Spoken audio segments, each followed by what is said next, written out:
2012 and first quarter almost, simultaneously and, back to back. So that was obviously reason for, as it were, an impetus for the market to sustain that rally. But are you concerned that in the absence of that, because things are a little bit quiet right now on the earnings front, we've seen pretty much a significant part of the first quarter, although we're still waiting for the insurance and one or two other sectors to be released. But in the absence of that, what do you think could serve as a major catalyst if we want to see this rally continue, or if this rally can sustain itself?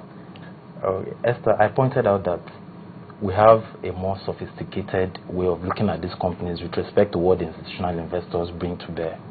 So we are not just looking at what the earnings will turn out in a few months, in a few quarters. We are looking at the long-term prospects of these companies. So if you have institutional investors take position in companies like Zenith, for instance, they are not looking at what they are going to get in a year, in 2 years. They're probably looking at the capacity for the company to earn higher going into 2-3 years from now. So I think the fact that we've just seen the first quarter results come in and we'll have a quiet period before the half-year results are turned in doesn't necessarily mean that the expectations are still there. They still have their valuations. They still have where these companies, or where these banks are expected, the returns are expected to make, by the time the full year 2013 earnings come in. And these expectations would keep the activities, sustain them till when the half-year results comes in. And at that point, you will see them matching their expectations to the reality on ground. Okay, well, let's take a break at this point now. Chooks will come back to talk more about that. We've been looking at the equities market, focusing on this rally, the fundamentals, and those sectors and stocks that investors have been focusing on. I've been talking to Chooks Anyanwu. He's a research analyst at Morgan Capital. We're back in 2 minutes.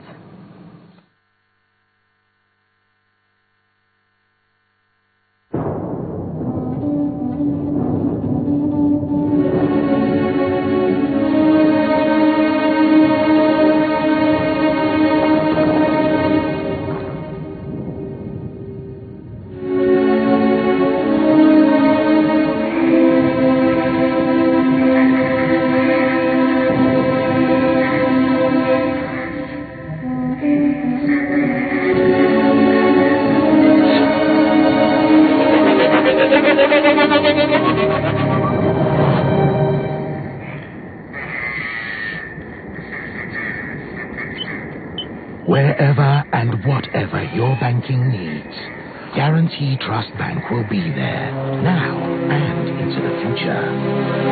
Because you're at the heart of everything we do. Guarantee Trust Bank, proudly African, truly international.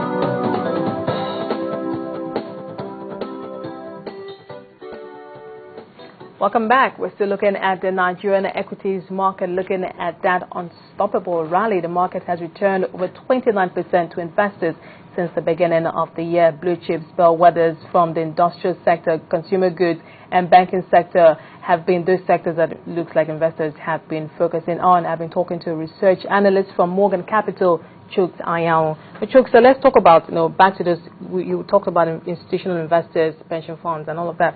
What about the regular local investors, the guy who sits, in his house and thinks, he's also an investor. He perhaps is not so sophisticated, and he's seeing this rally. Every day he hears on the news how this class of stocks, how these sectors keep moving, and he's saying to himself, okay, fine, let me come back to the market. Or perhaps he's even been a player in the market, but he says, how do I, re-strategize to take advantage? He's not too sure about what's perhaps fueling the rally. He might see the earnings, but he's not too sure of what's exactly fueling the rally, but he wants to be a part of it. So for such investors, in terms of their investing psyche, how do you think they can take advantage? First and foremost, I think there will be a massive reorientation. The capital market is a long-term market. It's not a market you come in and get out of in a year, in a couple of months, on the merits of 2 quarterly results and stuff. So I think you would need to understand that there is a long-term duration for your expectation as far as your investment in the capital market is concerned. If you have that locked down, then you're going to begin to appreciate the long-term prospects of these companies and what they stand to return.